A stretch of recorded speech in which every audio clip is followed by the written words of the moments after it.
On the Buzz Meter this Sunday, President Trump gets a win as the House passes a health care compromise. But many in the media, including some conservatives, are dumping on the bill. I can't believe I'm about to say this on national television, but yeah, I agree completely with Nancy Pelosi. It has zero chance of passing the Senate. I do think they needed to extricate themselves from a self-made political debacle. A big win for him today on health care and for the Republicans, but now they've got to, they're at the 90-yard. They got to get, 100-yard dash in terms of getting it through with the Senate, which is not going to be easy. There's disabled children who will be losing their benefits in school, and what are we looking at? A bunch of fat, middle-aged, rich white guys. This is not about winners or losers, at least it shouldn't be. This is life and death for millions of Americans. Is the press spotlighting legitimate problems with this plan, or echoing the Democratic rhetoric that changing Obamacare means people will die? Former Trump campaign manager Corey Lewandowski joins our discussion. Huge headlines as James Comey defends his last-minute investigation of Hillary Clinton, and she blames the FBI chief for costing her the election. The media obsessed with constantly replaying the campaign. Plus, calls for Stephen Colbert to be fired after he refuses to apologize for a crude sex joke about Trump and Putin. Folks, if you saw my monologue on Monday, you know that I was a little upset with Donald Trump for insulting a friend of mine. So, at the end of that monologue, I had a few choice insults for the president in return. I don't regret that. And Jimmy Kimmel using his baby's near-fatal illness to criticize the president's health plan. Are the late-night comics and their anti-Trump shtick having an impact? I'm Howard Kurtz, and this is MediaBuzz.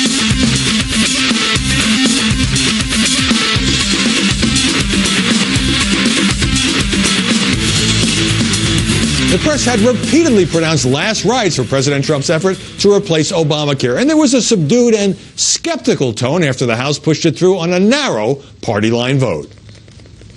Celebrating at the White House.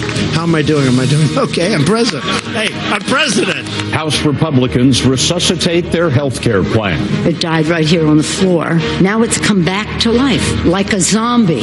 But major hurdles await why even Republicans in the Senate are saying it's far from a done deal. But lawmakers voted without the final bill ever being scored, as they say in Washington, meaning they voted without knowing exactly how many fewer Americans would be insured. Joining us now to analyze the coverage, Aaron McPike, White House correspondent for Independent Journal Review. Gail Trotter, a political commentator who writes for The Hill and Town Hall. And Mo Alifi, director of Georgetown University's Institute of Politics, a former DNC official and a Fox News contributor. Aaron, are the media portraying the House vote as a major victory for President Trump, or just kind of a modest, moderate interim step? Oh, I think the media are portraying it as a huge victory, but it really is not a huge victory. I mean, the House has passed some kind of repeal, and at least repeal, not maybe a replace, 54 other times. It was a big deal when they couldn't bring it to the floor in March to vote on it then. If it was a big deal when they couldn't bring it to the floor, and that was rightly reported as a setback for Trump. It was, because they voted on it 54 other times. Why is it not an equally big deal that they brought together the factions and passed it? But this is the thing. I think it is being portrayed as a huge deal, but it's got a long way to go before it becomes law, and we keep hearing from senators saying they're going to rewrite this entirely. When the House didn't vote, and everybody said this was a big failure, a big legislative priority of the president's, there was a lot of obituaries, and MSNBC's Lawrence O'Donnell said his presidency effectively ended. He is a powerless president.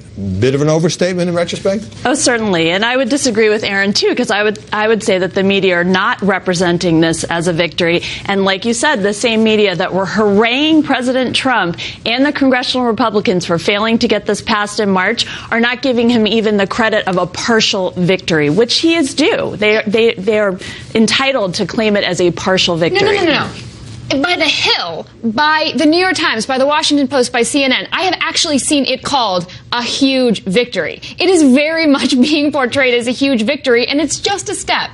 Well, the articles that I have say that the House Republicans and President Trump claim that it's a victory, if they're not saying that it is a victory. It's really, if anything, it showed that Paul Ryan could actually do his job. It shouldn't say that much about Trump, but it is it is being cast as a huge victory. I think it's been cast as a bit of a win with a big fat asterisk. And the press can either focus on how Donald Trump and Paul Ryan brought these warring factions together to get this through the House, which even a week ago most of us thought might be impossible, or how hard it will be to pass in the Senate, which there's also something to support that. Well, I don't think it's an either or. I think the press is actually doing both. I tend to agree more with Aaron here. I mean, you watch, I think a lot of the press portrayed this as a needed victory for the president, who did have this big stumbling block the last go-round.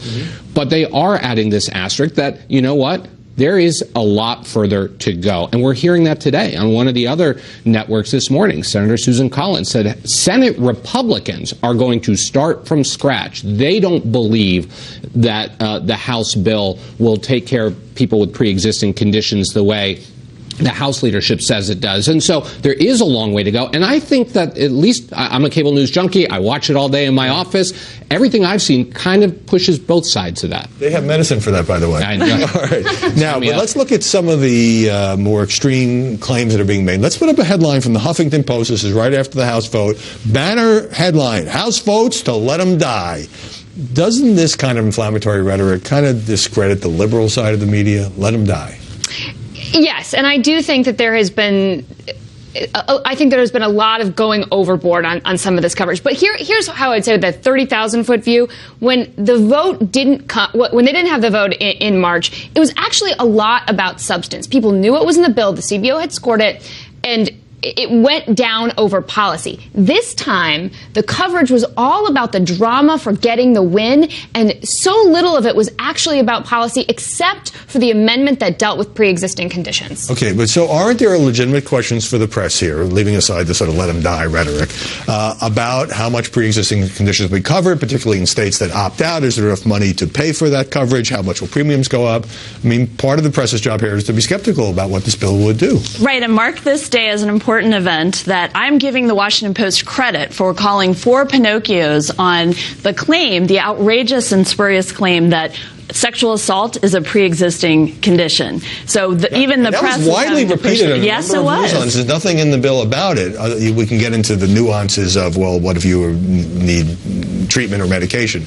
But you're saying the press did its job there. Yes, absolutely. But is the press at the same time sort of glossing over the existing problems with Obamacare? The people who have lost their coverage or have to pay a whole lot more, the states where the 1 or 2 insurers left. It seems to me a lot of the coverage suggests that the status quo is fine, but Trump's bill would change it, and that's a bad thing. Well, I don't think you can say that the press has treated Obamacare with kid gloves over the past 9 years. I mean, it has been. How about over the past week? But over the past week, the question now is, I think everybody, Democrats and Republicans, accept the fact that Obamacare needs some adjustments, needs some fixes. The Republican plan doesn't say fix, it says replace. And so it makes sense that the press would focus on, well, what are you going to replace it with? And when you have Republican members of Congress, after casting the vote, going on the record to the press and saying, we actually didn't read it, that shows a huge Which actually sets up my next question, and it's a hypocrisy question. When Obamacare was pushed through, when the Democrats controlled Congress and the White House, conservative pundits complained that they had to pass the bill in order to know what was in it, which was a Nancy Pelosi quote, the way it was rushed through. Now, liberal pundits are complaining that lawmakers barely had time to read these things. A number of Republicans said, no, we did not have time. And there's no score, meaning the CBO hasn't said how much it's going to cost. And it just seems to me that they've switched sides, making the same. Sure, but Republicans were the one who made that point, right? So that's where that comes in. Republicans wanted to know what was in it when Pelosi was talking about it. So I think they have to live up to that own standard. Absolutely. But the Democrats did the same thing, is my point. And but they don't care about reading it. So she's saying it's hypocritical for Republicans to care about that and not do it. Does the press give President Trump credit for this? He ran on, I don't want to take insurance away from anybody. And however, whatever you think of the compromise, and it's a convoluted one on pre-existing conditions, he basically pushed the House to come up with something where at least they would try to have the impact of this bill not kick people off the rolls because they had a previous medical problem. In other words, he took a more moderate stance than House conservatives. Well, but I think the challenge is the details of the bill don't bear that out. Yes, he said it. Yes, he went out there and said, even the day before the vote, that I want to make sure people with pre-existing conditions are covered. But this bill does not guarantee that, and it also kicks a lot of people off of Medicaid. When you add those two things together, well, potentially, and then but it doesn't guarantee it, which was his promise, was to guarantee this, and then the next day he's standing there in a Rose Garden ceremony declaring victory over something that did not guarantee what he promised it would guarantee. Well, let's pull back a little bit, Gail, because Charles Krauthammer, who is not only a smart conservative but has a medical degree, said that Obama's legacy here is that essentially he has moved the debate to the left, that because Republicans are now talking about at least attempting to deal with pre-existing conditions, there are other parts of Obamacare that have been kept, people up to 26, stay-in parents, all of that. The Freedom Caucus sort of had to go along with that. In other words, how much has the political debate moved from where it would have been 7 years ago? Right, and I've written extensively about this. Once you have a big social entitlement program passed through Congress, it's very hard to ever roll it back. But the American people, 70% of them want significant changes or repeal of Obamacare because you have narrow networks, increasing premiums, skyrocketing deductibles, and so many insurers are pulling out of the state, so there are no options left. So this is coming crashing down on the Democrats, and the coverage has given short shrift, like you said, last week. It's not just the 9 years. But in the last week, the CBS, ABC, and NBC have not done a good job of showing the flaws of Obamacare. And there are, and you're right. Over the past week, the existing problems with Obamacare have not gotten that kind of coverage. Now, I asked a communications director to an influential Democratic senator on Friday, is now your time to say, going into the 2018 midterms, we know Obamacare needs to be fixed. Here are our package of fixes. Yeah. And this particular person said to me, which is a problem for all campaigns, that we can't really put out the exact policies we want to pursue because then the media will shred it. It's so much easier being in the minority when you don't necessarily have to do that. All right, let me get a break here. Let us know what you think. MediaBuzz at foxnews.com is the email. When we come back, James Comey drawing fire from pundits across the spectrum as he defends his Hillary Clinton investigation on the Hill. And later, Corey Lewandowski on the media's coverage of the president's win on health care. The cable news networks went live when senators grilled James Comey about why he announced a renewed investigation of Hillary Clinton's email in the final stretch of the campaign, and his testimony rekindling the debate over why she lost. Look, this was terrible. It makes me mildly nauseous to think that we might have had some impact on the election. I don't understand how in the world the Department of Justice and James Comey, with a straight face, what did he say? He got mildly nauseous because someone accused him of interfering with a campaign. Is that the new standard, by the way, for the FBI director, mildly nauseous? Did he succeed in justifying his announcement 11 days before the 2016 election that Hillary Clinton was back under investigation by the FBI? That's a hard argument to make. Gail Schroeder, I would say the press was mildly nauseous over Comey's testimony. I mean, pretty tough on him for his insistence that he had to go public with the renewed investigation. That went nowhere. This had to do with Anthony Weiner's laptop and so forth. But getting it from both sides, it seems like James Comey not a very popular guy in the media these days. He's not a very popular guy in the media, from the mainstream media or the conservative media. And some people would say that that might be an indication that he is really displaying his independence, because he's not making anyone happy with his testimony or the actions that he chose to take in July of last summer and right before the election. And part of it is the mainstream media didn't like it because he called out Bill Clinton for meeting with Attorney General Lynch on the tarmac and said that was part of why he chose to intervene and speak publicly in July. Yeah, although the press at the time was pretty critical of that Bill Clinton-Loretta Lynch meeting. So does the coverage reflect the fact that liberals and liberal commentators are still upset about the monkey wrench that they believe James Comey threw into the campaign in the final couple weeks, and the fact that conservatives and conservative commentators are still upset that he didn't bring charges against Hillary Clinton in the email probe in the first place? I think what was going through Jim Comey's mind over the past year is one of the great unanswered questions in politics today. I think it reflects the fact that nobody understands it, and I don't think his testimony did a good job of putting it in perspective, of helping explain it. When he was asked by Pat Leahy why he released why he treated the Hillary Clinton stuff differently than he treated the Donald Trump stuff, he said, I didn't. He said, I thought about it the same way. And he tried to justify it. One was a completed investigation. He said one was, I waited several months and I did it this way. Yeah. And you know what? And I don't think there are a lot of people on the left or the right that would actually agree with that. Comey did say it was a painful period for him. So Nate Silver, the data guru, says the following. If Comey's letter in late October of 2016 altered the outcome of the election, which is in dispute, but it had some impact, the media may have some responsibility for the result. The story dominated news coverage for the better part of a week, drowning out other headlines, often, he says, jumping to conclusions. Was that overcovered or not? Well, no question it got huge coverage. I mean, I remember that Friday afternoon that it came out. It was breaking news banners all across cable. It dominated that last weekend. So, yeah, of course it had some impact. You can't say that it didn't. Yeah. And now the story with Comey and the investigations and Huma Abedin seems to be going in a different direction.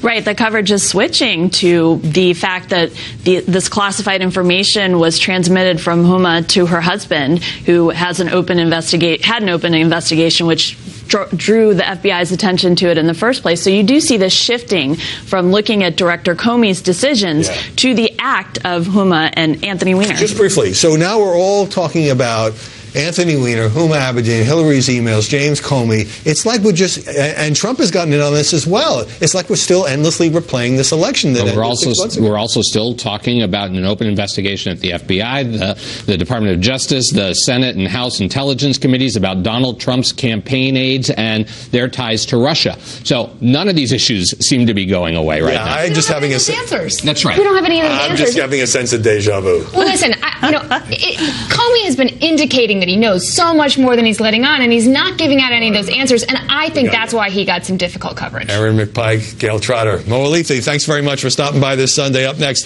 Hillary Clinton taking heat from the media for saying she'd be president today if not for Jim Comey. And later, Stephen Colbert doesn't regret his crude sex joke about the president. Is he just playing to an anti-Trump crowd?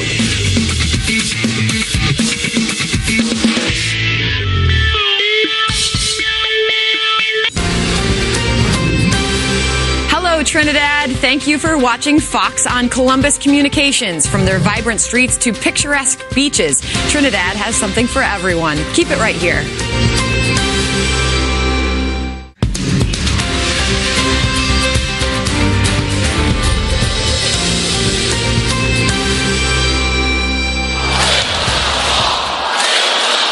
It was a cornerstone of President Trump's campaign, erect a wall between Mexico and the United States to keep illegal immigrants and smugglers out. And who's going to stop them? Not me, not you, nor Trump. Aurora Mirta may be skeptical over how much of a deterrent the structure will actually be. She and her family own land along the border in South Texas, and they've now received a letter from the Department of Justice offering $2,900 for more than 1 acre of their property. Fair market value, says the federal government, not even close, say the Mirtas, for land that has been in the family for generations. I don't think it's fair. We are 58 grandchildren and great-grandchildren, and we're going to be getting about $50 per cousin. Legal scholars say this is just one example out of possibly thousands where the feds will have to exercise eminent domain to snatch up private border property to build on. It can be scary, it can be intimidating, it can be emotional. Attorney Luke Ellis specializes in eminent domain law. He says the Lone Star State is unique and predicts many here will put up a fight. About 98% of land in Texas is privately owned. It means that a whole bunch of property owners are going to have to give up quite a bit of acreage in order to build this wall. Republicans have typically spoken out against the use of eminent domain, citing government overreach. President Trump, however, has seen it differently, mostly advocating for its use and defending it, including in this October 2015 interview with our own Brett Baer. Now, just so you understand, you're not taking the house. You're taking the house and paying much more. No, you're paying much more than it's worth. Even if they don't want to sell. Even if they don't want to sell, you're taking a payment. Now, it depends on what. If it's to build another house for somebody else who has more money, absolutely not. Legal experts say that landowners won't be able to fight the merits of eminent domain use as it pertains to the border wall because it's been deemed a public use project. What can be contested, however, in court, what is fair market value and how large will the check be for turning over part of your property? In Dallas, Casey Stiegel, Fox News.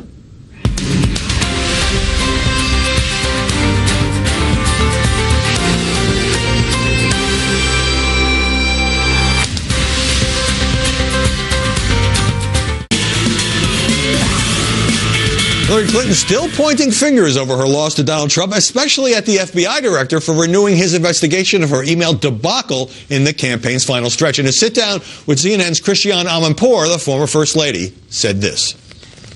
I take absolute personal responsibility. I was the candidate, but I was on the way to winning until the combination of Jim Comey's letter on October 28th and Russian WikiLeaks raised doubts in the minds of people who were inclined to vote for me but got scared off. If the election had been on October 27th, I'd be your president.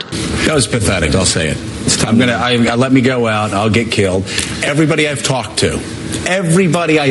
to, Democrats, independents, Republicans alike in the media said that was pathetic. The Clintons have taken the victimhood to sort of a new scientific height. They're sort of the experts. Joining us now from Orlando, Ed Henry, Fox's chief national correspondent, who covered the Clinton campaign and is the author of 42 Faith, the rest of the Jackie Robinson story. Good to see you. Same here, Ed. So Hillary Clinton there was actually quoting Nate Silver when she said she was endorsing his view that she'd be president if not for Comey, and Comey was a factor. But when she says, I'll take full responsibility, and then doesn't seem to, the media consensus seems to be that she's still not acknowledging really any significant mistakes on her part. Absolutely. I think Sean Spicer actually had it right this week when he went to the White House podium and he basically said, if the Atlanta Falcons, if the Super Bowl ended at halftime, the Atlanta Falcons would have won the Super Bowl. This is absurd. Election day is election day. What the poll said or what anybody said a week out really doesn't matter at the end of the day. And what's absurd is to try to take credit for, I take responsibility. This one's on me, and then name 5 other people and 5 other situations that allegedly were to blame. And I think the fact that her own staff was out on Twitter lashing out at reporters saying, you're being unfair to her again. What are you talking about? She claimed to take responsibility and then blamed everyone else. Right. It wasn't much about not having much of an economic message or visiting those Rust Belt states, very often the ones carried by Trump. But people forget that she and her campaign had very testy relations with the press. You covered part of that campaign. You remember initially, for months really, they blamed journalists for making too much of the email investigation as if it was just some media obsession. Right, and now in these books like Shattered and all of the postmortems, her own advisors seem to be admitting that the email situation was a disaster from the start. I mean, John Podesta, a campaign chairman, did an interview with Der Spiegel and basically said, in retrospect, we should have just released the emails ourselves and not turned them over to the State Department. They themselves realized this was a disaster, and yet they were pointing the finger at the press and everyone else, the Republican critics throughout. They now realize inside the Clinton campaign itself that the email situation was a disaster and they never really dealt with it. We also learned that from WikiLeaks when throughout the campaign they were saying, we need more answers. We don't even know what her message is. They didn't know. Right. As I mentioned, these comments came in an interview with CNN's Christiane Amanpour. Let's take a look at a little bit more of that. What do you imagine your election as the first female president of the United States might have said to the world and to the women of the world who were looking for validation, for somebody to shatter that highest and hardest ceiling? Oh, I think it would have been a really big deal. And I've got about half a minute. How would you rate the level of aggressive questioning by Christiane Amanpour? Of course it would have been a big deal, but it didn't happen. And it's remarkable. I've got great respect for Christiane. I worked with her at CNN. But if you look at the speech she gave a couple of months ago about Donald Trump, comparing him to a dictator who might kill journalists around the world, essentially, in the analogies, the easy questioning of Hillary Clinton is absurd, number one. And number two, this idea that Hillary Clinton is still opining about what would have happened if I were elected. Most other failed presidential candidates leave the stage. She just can't seem to do it. Yeah, well, the media love to keep this alive. Ed, stick around. We'll talk to you later in the show. Ahead, some calling for Stephen Colbert to be fired for offensive anti-Trump joke. Does that go too far? But first, Corey Lewandowski on his former boss ratcheting up his fight against what he calls fake news. As the media raised all kinds of questions about President Trump's first major legislative victory, joining us now from Manchester is Corey Lewandowski, the president's first campaign manager and an informal advisor. And Corey, with President Trump able to get this health care legislation through the House with one vote to spare, sparked a lot of media criticism about whether millions of people will lose their coverage and even whether some people will die, according to some liberal commentators. Do you think the coverage has been fair? Well, look, Howie, we know the coverage hasn't been fair. You've got a president who, time and time again, the media has said First, he wouldn't run for office. Then he couldn't win the primary. Then he couldn't win the general election. And he would never get the health care bill done. And in 120 days, he's got the first piece of the legislation done. It's made it through the House. And the media doesn't want to give him the credit that he so rightly deserves to get this done. Of course, it's not fair. Why does the media not want to give him the credit? Well, because they're a bunch of liberal individuals who wanted to see Hillary Clinton win. And what we saw was an analysis by Fox that came out that said 89% of the media coverage in the president's first 100 days was negative. They looked at ABC, NBC, CBS from January 20th to April 9th, 1,900 minutes of coverage. Of that, 89% of that was negative, which means 11% was either neutral or positive. And you go back and look at what Barack Obama's coverage was, and I look at what Time Magazine, their analysis was after the first 100 days, grace under fire. I don't even know what that means, but that's how great they, treated Obama. And this president, they want to give him no credit for what he's accomplished. What about, since this bill does face a rough road in the Senate, what about the media criticism that the president and the Republicans were sort of spiking the football on the 50-yard line with that Rose Garden ceremony? Look, why don't we give him the opportunity to get the bill through the Senate? Now it's in Mitch McConnell's hands. Mm-hmm. They're going to work on the bill. It was just 3 or 4 weeks ago where they said the bill was dead and he couldn't get it through the House. And once again, he's proved them wrong. So, I think the president has the opportunity to say, look, once again, the media has a false narrative against him. He has gotten the legislation done on the House side. It's now going to the Senate side. He's the greatest negotiator our country's ever seen. He's going to get this bill done. It's going to get between the two houses. And it's going to come to his signature, and he's going to get it done. Since you say that the president accusing the media of a false narrative, and not for the first time, all of these tweets where he talks about fake news, sometimes he doesn't even describe what specific story he's objecting to. Do you think it loses its punch if the president is saying this over and over again as opposed to reserving it for, truly outrageous coverage that is unfair? No, I don't think so, Howard, because the coverage is unfair in totality. And if you look at it, and if you look at what the Media Research Center said immediately following the election, that 97% of the respondents who they surveyed said they didn't let the media's bias change their opinion on who they voted for. Yeah. Go back and look at what Fox saw right now was 98% of the people who voted for Trump are standing by him and would vote for him again because the media has been so biased against this president in the first 120 days that it is fake coverage, and he has to call him out. He has a platform that the mainstream media hates, which is social media going directly to the American people. That's how he communicates the best. All right. Just want to mention the Media Research Center is a conservative group. Now, this week you left the firm, the Washington firm that you co-founded after the election, Avenue Strategies, and there were reports that some foreign clients were being solicited with promises or dangling the possibility of access to President Trump, presumably through you. What's behind your decision? Yeah, Howie, you're exactly right. There were reports that said that there were international companies soliciting firms and promising meetings, of which I knew nothing about. I'd never spoken to these individuals. I had no relationship with them. And anybody who's making promises on my behalf is candidly not telling the truth, and I couldn't be associated with that, so I stepped away. The great news is the economy's banging. Trump is creating jobs. I'll find a new job very quickly. Were you worried at all, given your prominence and particularly your role in the campaign, that the stories about the firm that you were previously associated with were becoming a distraction for the White House? Well, not so much a distraction for the White House, but let me be clear. Anybody who's going to potentially use my name, my likeness, or my image without my knowledge, I just can't be part of. And so, look, my agenda, and I've been very clear about this, is to help companies create jobs, help the White House any way I can from the outside, move their agenda forward. And if I can do that, I'll be happy to. There are a whole bunch of stories continuing about infighting within the White House fueled by leaks that presumably are coming from, actually many of the stories say, senior White House officials, sometimes outside advisors. We saw this with Steve Bannon. And there were all these stories about how he was losing influence, and meanwhile he's still there and apparently has the same amount of influence. But New York Times piece the other day on Reince Priebus, the chief of staff, the day after the win in the House on health care, described this as the vote as less of a reprieve, less of a victory than a reprieve for Priebus, saying he's a would-be gatekeeper desperately in search of a gate. Did these sorts of leaks hurt the president? Because it does seem like it's a pretty leaky White House. No, of course leaks hurt the president, and there's always been leaks, and there will always be leaks. But I think what would be a nice thing to give Reince Priebus the credit he deserves for getting this piece of legislation done on the House side. I know for a fact that Reince was up there. He's making phone calls. He was talking to members. He is on the president's agenda. He's moving the president's agenda forward. And any of these internal leaks, and what I've said 100 times, and I'll repeat it here.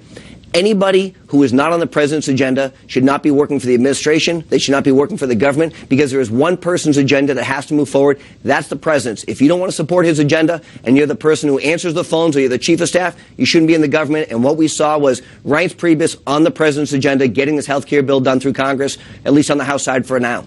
Well, there's my headline. Corey to leakers, get out. And just the surprising thing was, this was a pretty big victory for the White House and for Reince Priebus in particular, who took the lead on it. Usually you get that kind of story when you've done something bad or you're about to resign. Anyway, great to see you, Corey Lewandowski. Thanks very much for joining us from New Hampshire. Thank you. Coming up, Stephen Colbert using crude language to mock Donald Trump, a teary Jimmy Kimmel taking a swipe after doctors save his newborn baby's life. Are these late-night shows now anti-Trump territory?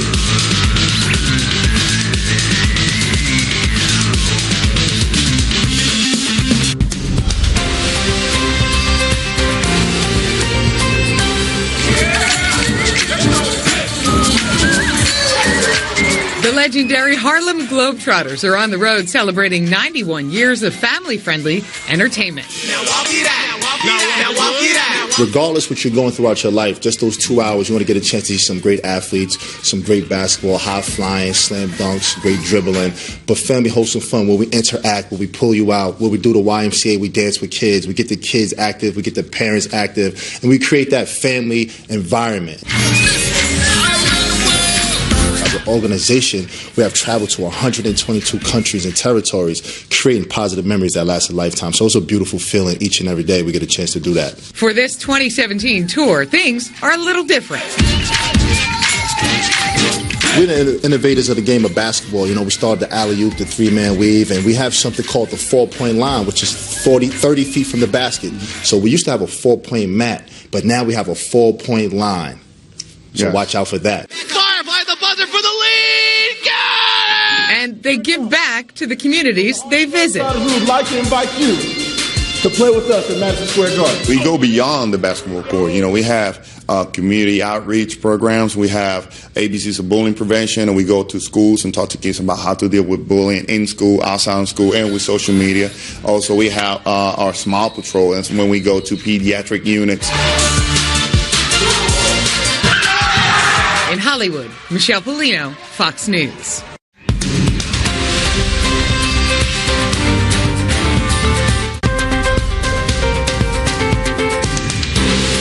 Hello, I'm Dr. Manny. I'm here to answer your questions. We say it all the time. I'm so stressed out. But do we really mean it? We got this question from a viewer. Dear Dr. Manny, I always feel like I'm constantly stressed over work stuff and things going on at home. But how can you tell if you're truly stressed or if you just worry too much? Thanks, Sydney. Well, Sydney, when you're dealing with stress, it can affect you mentally and physically. Prolonged stress has been shown to cause several health problems like weakening of the immune system, high blood pressure, increased heartbeat and heart palpitations, panic attacks, irritable bowel problems, and sleep problems. But for more on how to figure out if what you're feeling is really stress, we checked in with an expert. The reason why you're having trouble figuring it out is that they're one and the same. Stress and worry releases the same hormones in the brain, the norepinephrine and adrenaline. The best thing that you can do is to look at the situation from a big picture view. Anxiety needs you to be close and feel out of control. But away from the chaos, you can get a new perspective and decide what to do. Taking action releases the GABA hormone that puts the brakes on the adrenaline and norepinephrine. So doing something, anything, helps calm you down. Thanks, Doc. Do you have a health question? Tweet me at Dr. Manny on Fox. Until next time, I'm Dr. Manny.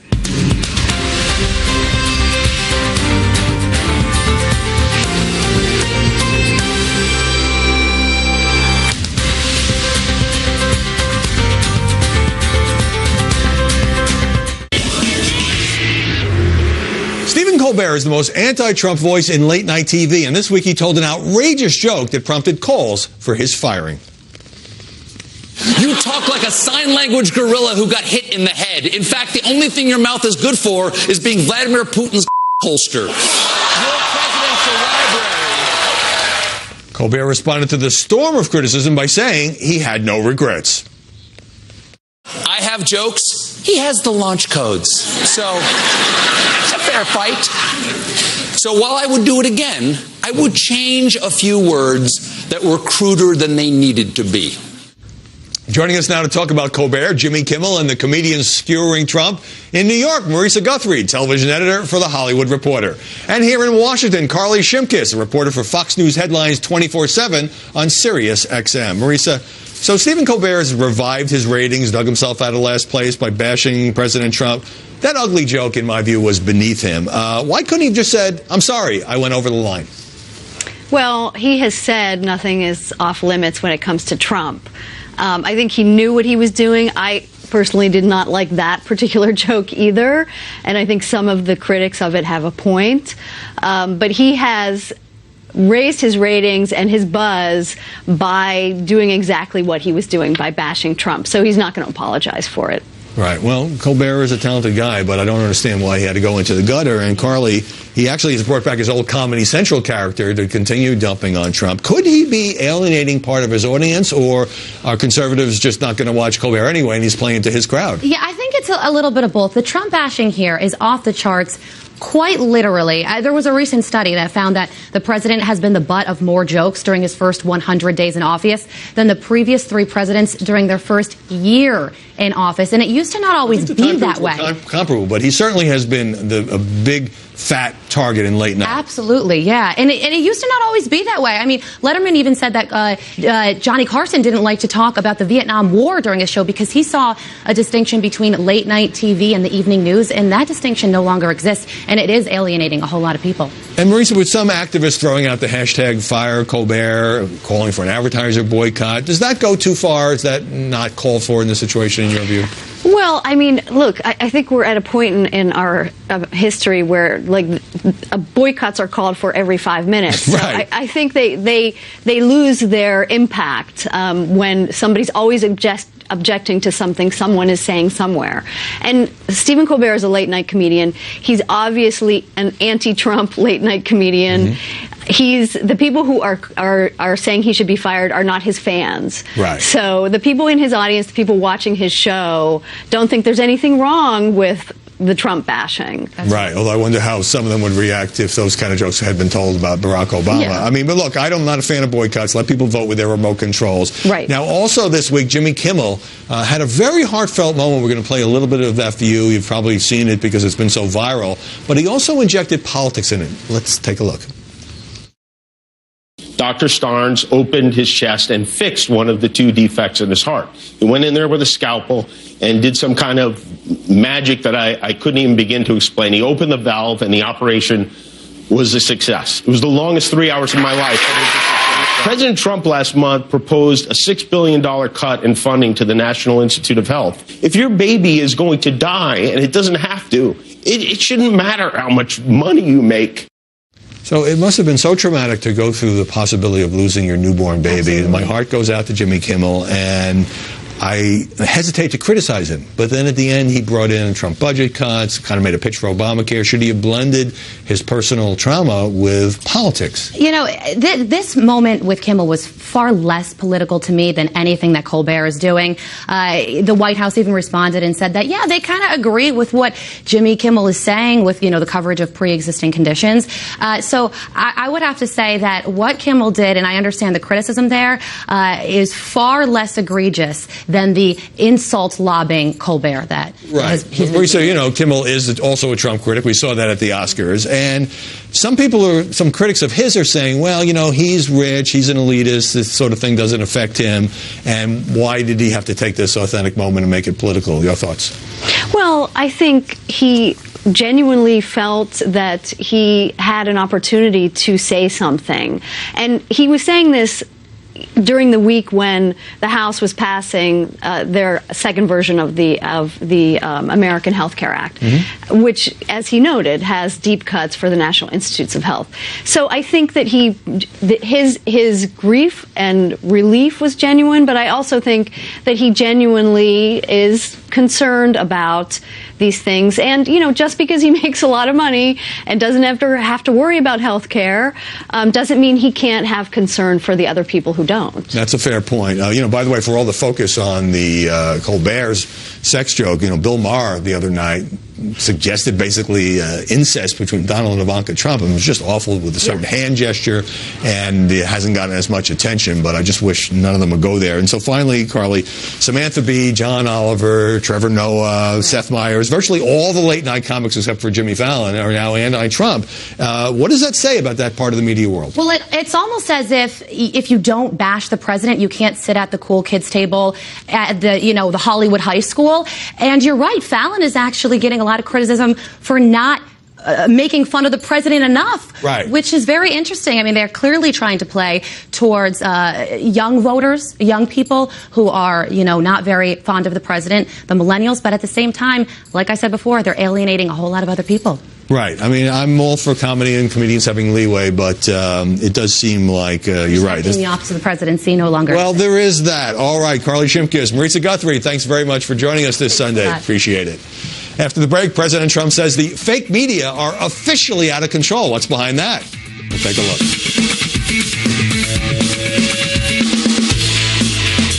A blow to Obamacare. Inside the GOP's healthcare win and the Senate fight ahead. Reince Priebus breaks down the bill only on Fox News Sunday.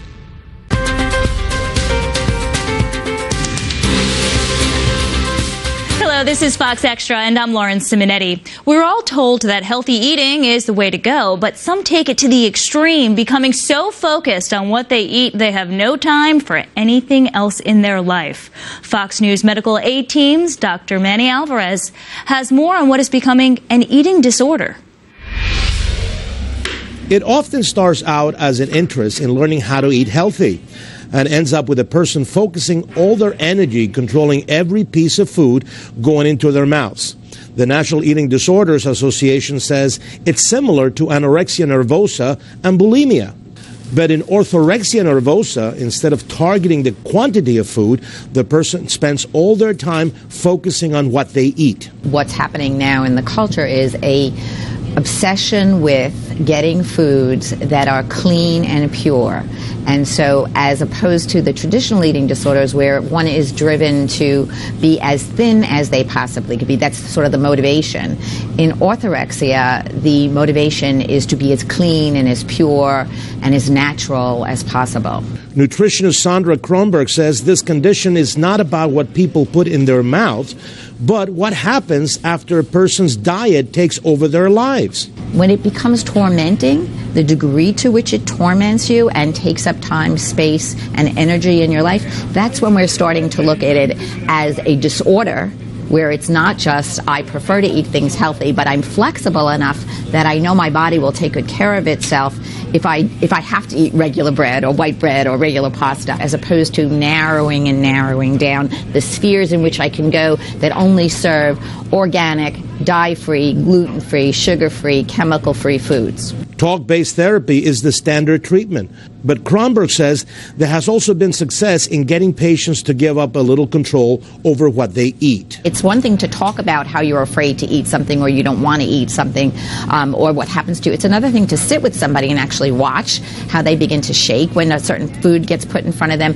It's definitely part of the work to take somebody to a restaurant and have them challenge themselves to eat something new, different, and opposite of what they've been doing. While orthorexia nervosa is not a diagnosable condition by the mental health community, help is available from people trained in dealing with eating disorders. In New York, I'm Dr. Manny, Fox News. For this and other health stories, visit foxnewshealth.com. Thank you for watching Fox Extra. I'm Lauren Simonetti. Keep it here.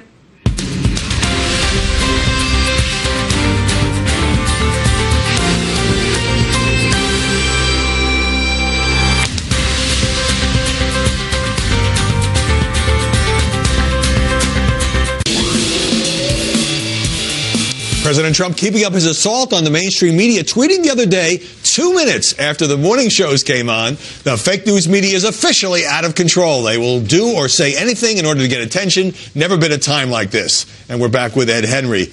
Ed, he loves Fox and Friends, which you're sometimes on, but the 7:02 tweet would seem to indicate that he's ticked off at the other morning shows, though he didn't provide anything specific. Yeah, no, and he's watching the A blocks maybe of these shows that he claims he doesn't watch. Here's the bottom line. He has a beef, though, with some of this big picture coverage. I mean, you were talking at the top of the show about what was a major victory, a partial victory. He's got more to come on health care, but he moves the ball forward. And what is the narrative from the mainstream media? It said people may die waiting for coverage because their premiums are going to go up so high, they're not going to be able to afford it. By that logic, wouldn't people already be dying from Obamacare when in the state of Arizona, premiums are up 116%? How many times have you seen that on the morning shows, Howie? Right. No, the dying narrative has come from some in the mainstream media, and particularly on the left. But now let me ask you about the president's fascinating interview with CBS's John Dickerson, because at the end of this interview on Face the Nation, he called it Deface the Nation on the air. They got into the original tweet about in which the president said that Barack Obama had authorized wiretapping against him, and it ended on kind of an awkward note. Let's check it out. Yeah. You're the president of the United States. You said he was sick and bad because he had tapped you. You can take any way. You can take it any way you want. But I'm asking you because you don't want it to be fake news. I want to hear it from President Trump. You don't have to ask me. Why not? Because I have my own opinions. You can have your own opinions. But I want to know your opinions. You're the president of the United States. That's enough. Thank you. Thank you very much. Ed, what did you make of the way that John Dickerson kept asking the question, and we didn't even show the entire thing, and how it seemed to get under the president's skin? He may have gone a little far, but I'd have to side with John Dickerson on this one. He's a fair journalist, by and large, and I think that he asked a legitimate question multiple times, which is the president of the United States started this whole thing about allegedly being wiretapped by former President Obama. And when President Trump doesn't want to talk about it, it's like, well, A, you started this conversation. B, rather than referring to the fake news media, as the president says, spinning this, you're the president of the United States. I'm standing in the Oval Office. You tell me what really happened. That's a fair question from John Dickerson. And finally, what's the White House communications staff doing then if they think John Dickerson is so unfair, giving him that access in the Oval Office, a show that the president himself is calling Deface the Nation? Why did they even grant the interview then? I think John Dickerson is asking fair questions. Yeah, he was pressing for an answer to the question that he was not getting. He didn't get an answer. All right, so amazingly, we found a lot of debate this week about the Civil War. And it came because of some comments by President Trump in an interview with the Washington Examiner. We've got audio of that. Take a listen. I mean, had Andrew Jackson been a little bit later, you wouldn't have had the Civil War. He was a very tough person, but he had a big heart, and he was really angry that he saw what was happening with regard to the Civil War. I understand the commentary. Andrew Jackson dying, I think, 16 years before the Civil War began. But was all the media scolding and finger-pointing a little over the top on this? Yeah, I think this is a classic example where any utterance from Donald Trump becomes a national outrage that we're going to talk about for 2 or 3 days. And maybe you and I are guilty of it now. We're looking backwards at the coverage. But look, could he have said that better? Should he have cleaned it up? Yeah. Sure, you could talk about that. But with North Korea launching missiles and all these other stories out there, the healthcare victory, the obsession that the mainstream media has on some of these side stories just gets ridiculous. And on that note, Ed Henry, good luck with 42 Faith, which you're promoting down there in Florida. Great to see you. Good to see you, buddy. Still to come, another big change at Fox News, and Joe and Mika reveal the worst-kept secret in television.